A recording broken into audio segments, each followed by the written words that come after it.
할렐루야.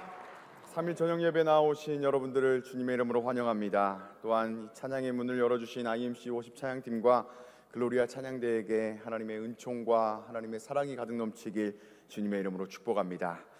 이 성경은 한 단어로 표현할 수 있는 몇 명의 인물들이 있습니다. 예를 들어 믿음의 조상 아브라함, 우물을 파는 곳곳마다 물이 솟아나온 이삭, 그리고 이유를 알지 못하는 고난을 겪은 욥, 그리고 죽으면 죽으리라 외친 에스더. 그렇다면 여러분들은 오늘 함께 묵상할 이 야곱에 대해서 어떻게 표현하실 수 있겠습니까? 누군가는 야곱은 고집불통의 사람입니다 라고 말하고, 또 다른 혹자는 야곱은 소유욕구가 많은 사람입니다 라고 말하며, 또 다른 사람들은 야곱은 기회주의자입니다 라고 이야기합니다. 실제로 야곱의 히브리어 뜻은 이 상대방을 쫓는 자 혹은 발 뒤꿈치를 잡는 자로 해석됩니다. 야곱은 상대방 것을 빼앗아 자신을 위해 또 자신의 삶을 채우는 사람입니다. 이 에서와 야곱은 이 팔레스타인 지역에서 큰 의미가 있는 사람입니다. 에서는 에돔의 조상이 되고 야곱은 이스라엘 백성의 조상이 됩니다. 그리고 결국 이 두 나라는 이스라엘 역사에서 계속 갈등을 이어가게 됩니다. 그런데 이 갈등의 시작을 리브가의 태에서부터 시작되었다라고 성경은 증언합니다. 창세기 25장 22절에서 23절의 말씀입니다. 그 아들들이 그의 태 속에서 서로 싸우는지라 그가 이르되 이럴 경우에는 내가 어찌할꼬 하고 가서 여호와께 묻자온대 여호와께서 그에게 이르시되 두 국민이 내 태중에 있구나 두 민족이 내 복중에서부터 나누리라 이 족속이 저 족속보다 강하겠고 큰 자가 어린 자를 섬기리라 하셨더라. 아멘. 그렇게 불다라는 의미를 지닌 에돔과 상대방의 발 뒤꿈치를 잡는 자라는 의미인 야곱이 태어났습니다. 이 에서는 사냥을 좋아하는 거친 남자로 묘사되고, 야곱은 형의 장자권을 뺏기 위한 기회주의자 같은 모습을 보입니다. 그래서 야곱은 사냥을 하고 오는 자기 형에게 이렇게 말합니다. 붉은 죽을 먹고 싶으면 당신의 장자권을 나에게 팔아라. 이에 에서는 자신의 장자권, 그것이 뭐가 중요하냐 하면서 붉은 한 죽을 먹게 됩니다. 그리고 그 이후에 아버지 이삭으로부터 에서의 축복을 가로챕니다. 이삭이 눈이 어두워졌습니다. 그래서 자기가 죽기 전에, 하나님의 품으로 돌아가기 전에 장자를 축복하기 위해 에서를 불러서 이렇게 말합니다.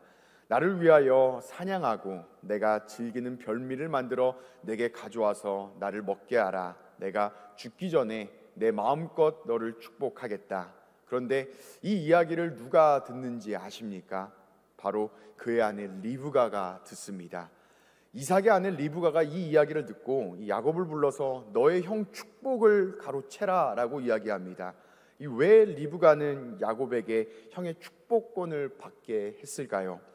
그냥 쉽게 말하면, 쉽게 표현할 수도 있습니다. 하나님은 야곱을 선택했기 때문이다 라고 말하면 너무나 쉽고 너무나 편합니다. 그리고 이 말도 어지간 맞습니다. 하나님은 여러 선지자를 통하여 이스라엘을 내가 지명하여 불렀다라고 말씀합니다. 이사야 43장 1절의 말씀입니다. 야곱아 너를 창조하신 여호와께서 지금 말씀하시느니라. 이스라엘아 너를 지으신 이가 말씀하시느니라. 너는 두려워하지 말라. 내가 너를 구속하였고 너를 지명하여 불렀나니 너는 내 것이라. 아멘. 이사야 43장 10절에 또 이렇게 이야기합니다. 나 여호와가 말하노라. 너희는 나의 증인 나의 종으로 택함을 입었나니 이는 너희가 나를 알고 믿으며 내가 그인 줄 깨닫게 하려 함이라. 나의 전에 지음을 받은 신이 없었느니라. 나의 후에도 없으리라. 아멘. 그러나 분명한 것은 이 어떤 사람이 구원에 있어서 선택받은 사람인지 아니면 유기된 사람인지 판단하는 것은 우리의 몫이 아닙니다. 만약 누군가 여러분들에게 당신은 에서와 같이 구원의 존재에서 제외된 사람입니다 라고 말하는 사람이 있으면 이것보다 무례한 사람이 없습니다. 우리가 할 수 있는 것은 계속 성령에 순종하고 모이면 예배하고 모여서 떡을 떼며 또 선교해야 될 줄 믿습니다. 구원의 판단은 우리가 하는 것이 아니라 하나님께 맡기면 됩니다. 그렇다면 왜 리브가가 이삭의 축복권을 빼앗는데 이 결정적인 요소가 되었을까요? 바로 에서는 이방 여인들에게 빠졌기 때문입니다. 화면을 보도록 하겠습니다. 이 축복권 내러티브 앞뒤의 문맥을 보면 이 한 가지 공통점의 이야기가 있습니다. 이 에서의 결혼이라는 문제가 이 축복권 앞에와 뒤에 기록되어 있습니다. 이 야곱이 에서의 축복권을 빼앗은 구조를 보면 이 위와 같이 나와 있습니다. 이삭이 에서를 축복하고자 부름, 리브가가 야곱이 축복받기에 도와줌, 이삭과 리브가가 야곱에게 아내를 구해주기 위해 밧단 아람으로 보냅니다. 그리고 이 이야기를 가운데로 앞 뒤엔 에서의 결혼이 있습니다. 창세기 26장 34절에서 35절의 말씀입니다. 에서가 40세에 해쪽 속 부엘리의 딸 유딕과 해쪽 속 에론의 딸 바스맛을 아내로 맞이하였더니 그들이 이삭과 리브가의 마음에 근심이 되었더라. 아멘. 창세기 28장 8절에서 9절의 말씀입니다. 에서가 또 본즉 가나안 사람들의 딸들이 그의 아버지 이삭을 기쁘게 하지 못하는지라. 이에 에서가 이스마엘에게 가서 그 본처들 외에 아브라함의 아들 이스마엘의 딸이요 느바요의 누인 마할렛을 아내로 맞이하였더라. 아멘. 이 리브가는 계속 이방 여인들과 결혼하는 에서가 마음에 들지 않았습니다. 이때 당시에 결혼이라는 것은 이 아버지의 허락이 절대적으로 필요했습니다. 여러분들, 이 리브가가 누가 인도한지 아십니까? 바로 이삭의 아버지 아브라함입니다. 이 아브라함이 이 자신의 아들 이삭을 결혼시키기 위해 이 자신의 종을 아브라함의 고향으로 보내서 이 데려온 여자가 바로 리브가입니다. 에서는 결혼하면서 이 과정을 거치지 않고 자기가 보기 아름다운 여인으로 또 자기가 마음에 드는 여인으로 결혼을 하게 됩니다. 이는 부모의 존재를 무시하는 행동입니다. 이 어머니와 아버지의 근심이 된 에서는 이러한 부모를 무시하는 행동을 계속 이어갑니다. 그래서 나중에는 이스마엘의 자손의 딸들과도 결혼을 합니다. 이러한 정신없는 에서의 행동에 반기를 드는 것이 바로 리브가입니다. 그녀는 이 장자의 축복을 둘째에게 주기로 합니다. 그렇게 리브가의 주도 아래 야곱은 축복을 받게 됩니다. 이 이삭의 장자인 에서는 이 모든 사실을 깨닫게 됩니다. 내 동생 야곱이 나의 축복권을 빼앗아갔구나. 너무나 화가 난 에서는 이 동생을 죽이려고 하는데 이때 야곱을 피신시킨 것도 어머니 리브가입니다. 어머니 리브가는 야곱에게 이렇게 이야기합니다. 내 형의 분노가 풀려서 내가 자기에게 행동한 것을 잊어버리면 내가 사람을 보내어 다시 너를 여기로 인도하게 하겠다라고 이야기합니다. 그러나 리브가는 야곱에게 이 약속을 지키지 못합니다. 이후에 야곱과 리브가가 다시 재회했다라는 성경의 증언은 없습니다. 이제 이 야곱은 그 어머니의 말만 듣고 밧단 아람으로 걸어가게 됩니다. 거기로 가는 도중에 누구를 만나게 됩니까? 바로 하나님을 만나게 됩니다. 저는 처음에 이 장면을 읽었을 때에 정말 이해하기가 조금 힘들었습니다. 아버지는 첫째 아들에게 축복을 하려고 하고 어머니는 둘째 아들에게 축복을 받으라고 하고 형은 동생을 죽이려는 이 상황에서 도망자 야곱에게 하나님이 나타나십니다. 하나님, 만나고 싶습니다. 하나님, 나를 만나 주옵소서라고 부르짖는 사람이 아니라, 그 사람에게 찾아온 것이 아니라 다른 사람을 속이고 자신의 유익을 누리겠다라고 고백하는 사람에게 하나님이 찾아오셨다라는 이 장면을 묵상하면서 이게 뭔가 싶었습니다. 그런데 계속 묵상을 하면서 오히려 이 내용이 참된 나에게 은혜로구나라는 사실을 깨달았습니다. 이 잘난 사람들의 하나님이 아니라 하나님은 못난 사람들에게 찾아오십니다. 죄인들에게 먼저 손을 내미는 것이 하나님이시고 우리를 끝없이 부르시고 계신 것도 하나님이십니다. 그렇게 하나님이 야곱에게 찾아오셔서 대뜸 이러한 약속을 하십니다. 창세기 28장 15절의 말씀입니다.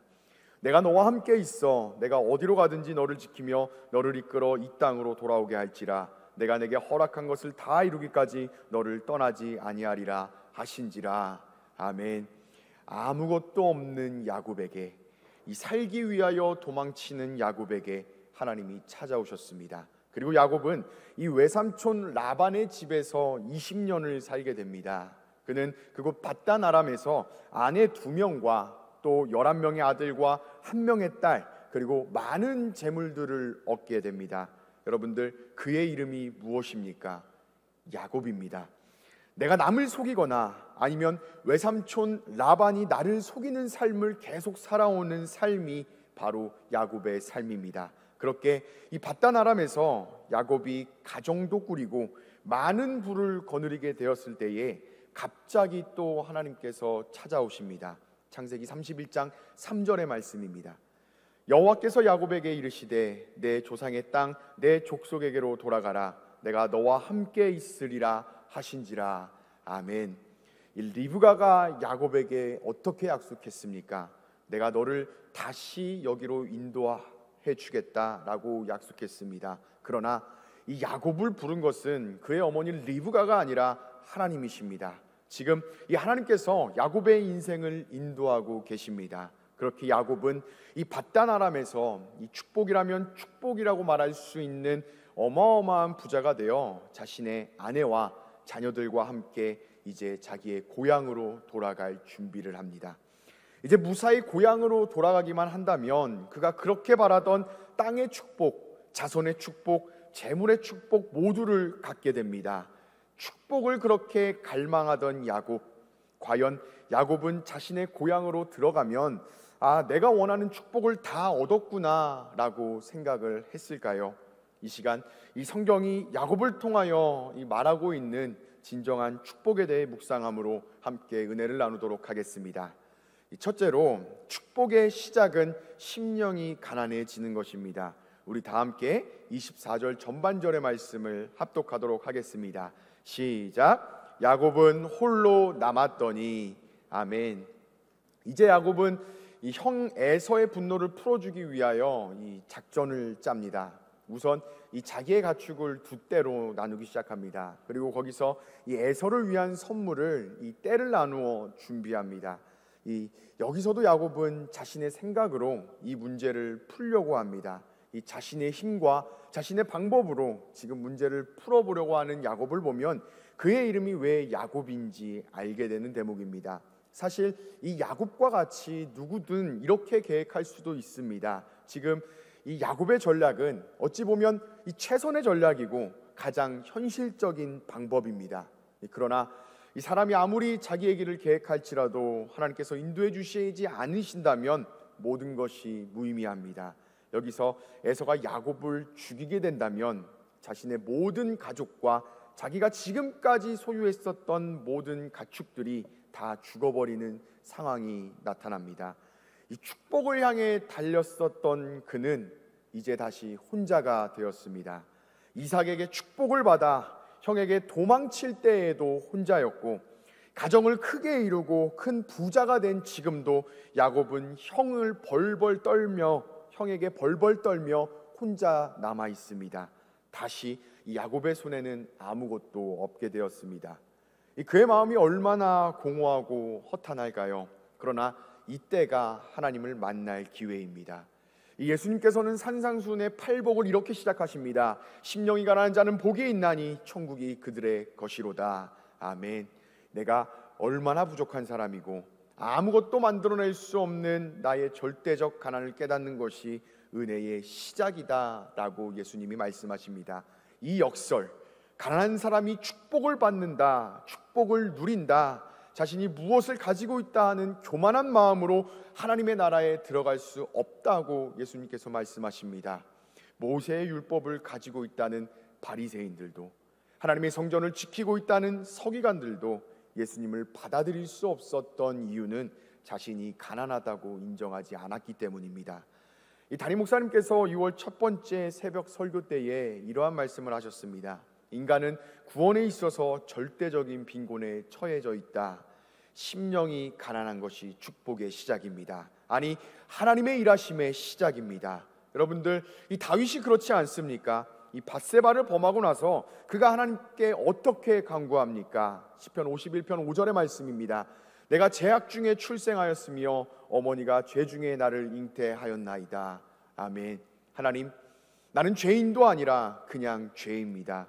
내 앞에, 아니 내가 죄로 태어났습니다. 그러니 내 속에 정한 마음을 창조하시고 정직한 영을 새롭게 하여 주옵소서. 이러한 심령이 돼야 비로소 진실한 강구가 시작되고 하나님의 은혜가 얼마나 소중한지 깨닫습니다. 이 바라기는 심령이 가난하여져서 하나님의 축복을 기다리시고 간구하시는 사랑하는 임마누엘 교회 성도님들 되시길 소망합니다. 둘째로 이 축복의 응답은 간절함에 있습니다. 우리 다 함께 오늘 본문 24절 하반절에서 26절까지의 말씀을 합독하도록 하겠습니다. 시작. 어떤 사람이 날이 새도록 야곱과 씨름하다가 자기가 야곱을 이기지 못함을 보고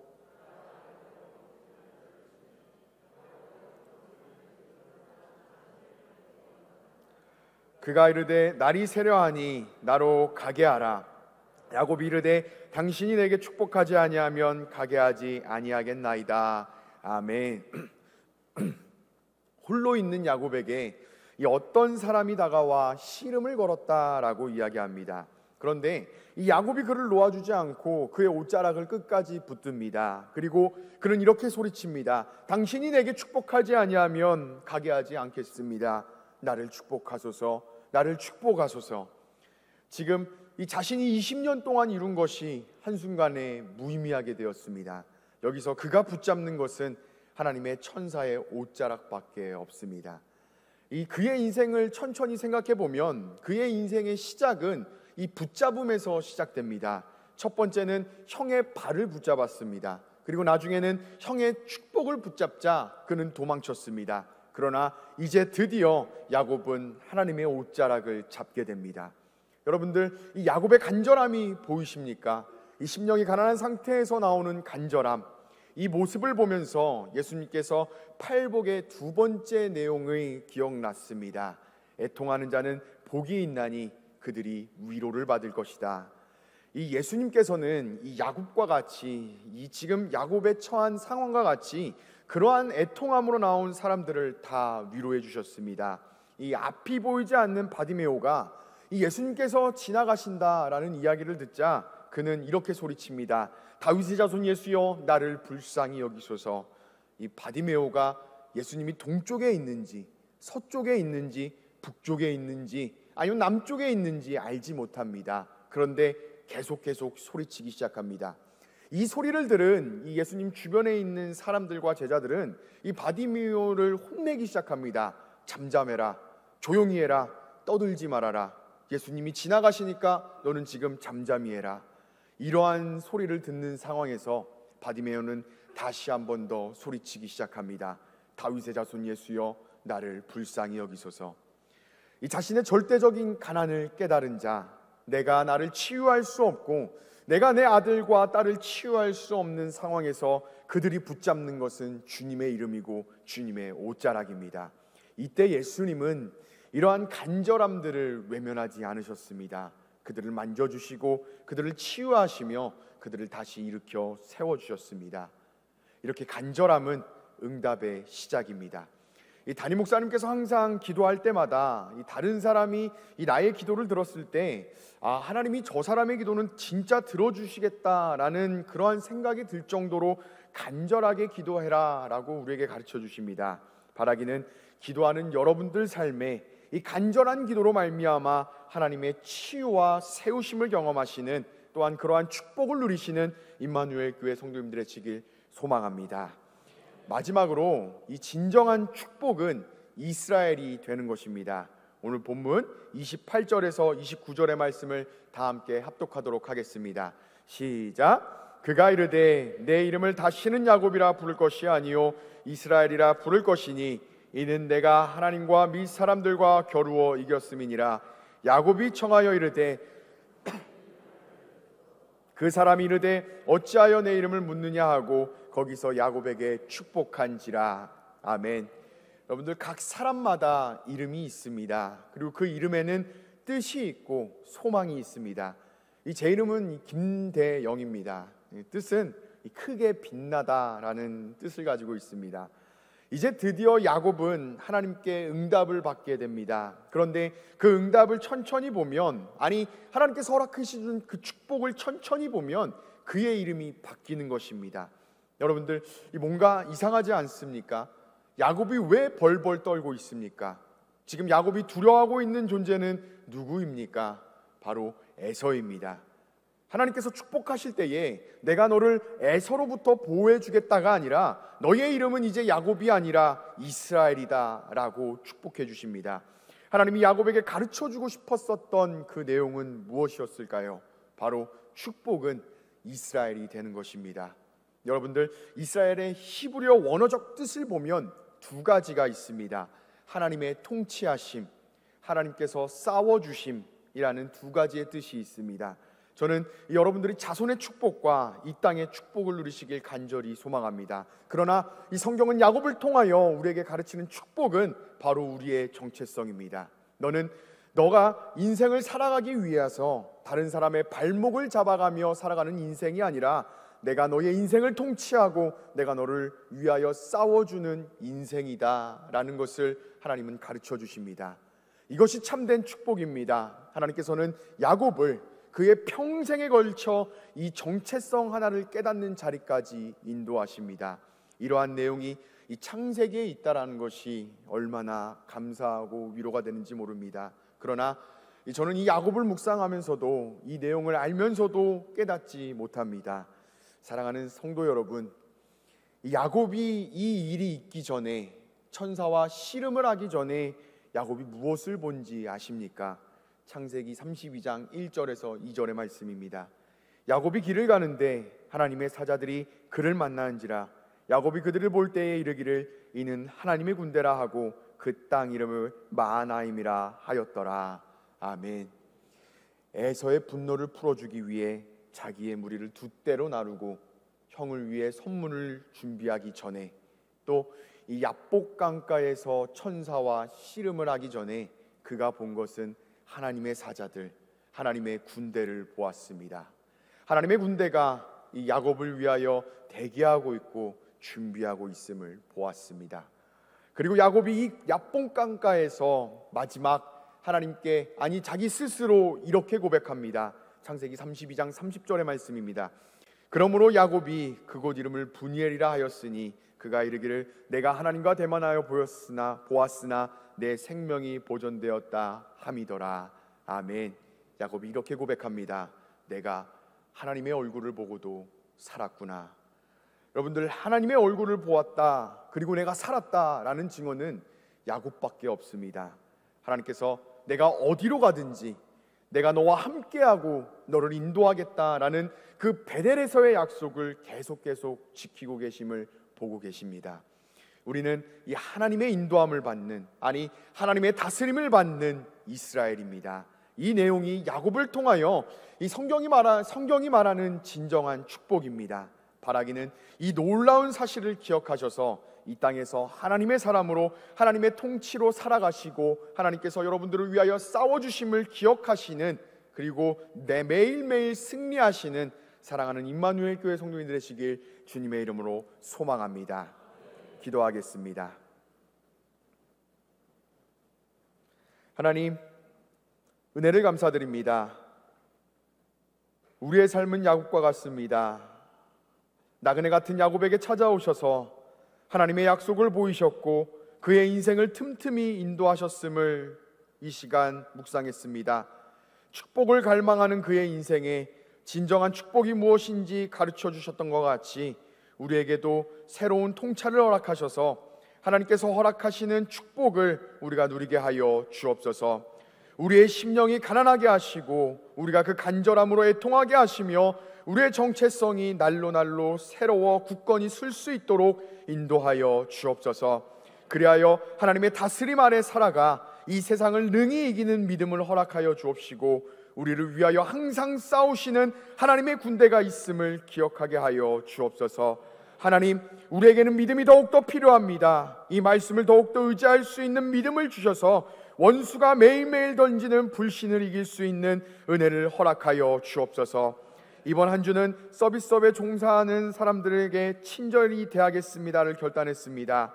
우리가 예수님의 성품을 입어 자비와 겸손의 삶을 살 수 있도록 인도하여 주옵소서. 이제는 우리 주 예수 그리스도의 은혜와 하나님의 사랑과 성령의 교통하심이 하나님의 다스림으로 살아가는 것을 간절히 바라는, 또한 그것이 진정한 축복임을 깨닫는 임마누엘 교회 성도님들 머리 가운데에 이제로부터 영원토록 함께하옵시길 간절히 축원하옵나이다. 아멘.